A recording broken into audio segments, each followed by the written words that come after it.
রাঙ্গামাটি থেকে দুই তরুণী নিখোঁজ। রাঙ্গামাটি পার্বত্য জেলা রাজস্থলী উপজেলা গেঙ্গাছড়ি ইউনিয়ন মোবাছড়ি নামক পাড়া থেকে দুই তরুণী নিখোঁজ ঘটনা ঘটে শনিবার সকাল 8টার দিকে। বাড়ি প্রয়োজনীয় সদাই কিনতে গিয়ে বিএসএফের হামলা আহত। কুড়িগ্রাম ফুলবাড়ী উপজেলা বালারহাট কৃষ্ণবন্দর সীমান্তে উস্কানিমূলক বাংলাদেশের ভূখণ্ডে প্রবেশ করে বাংলাদেশি বেধড়ক পিটিয়েছে ভারতীয় সীমান্তরক্ষী বাহিনী বিএসএফ গত শুক্রবার দুপুরে ফুলবাড়ী উপজেলা বালুরহাট। আগামী রাজনীতি হবে মেধা ভিত্তি।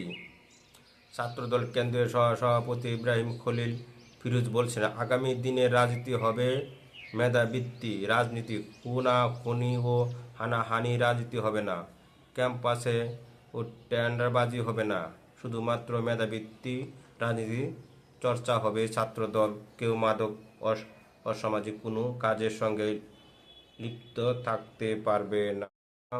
গাজীপুর শিবপুর পৃথক সড়ক দুর্ঘটনায় ব্যাংক কর্মকর্তা সহ 2 জন নিহত হয়েছে শনিবার সন্ধ্যা উপজেলা এমসি বাজার ও কারণ বাজার এলাকা এসব ঘটনা ঘটে। উল্টাপথে এসে 2 বন্ধুর পান কালো ট্রাক। মাদারীপুরের শিবচরে ট্রাক চাপা মোটর সাইকেল ও আরোহী 2 বন্ধু নিহত হয়েছে শনিবার রাতে উপজেলা পূর্ব সন্ন্যাসী চর এলাকা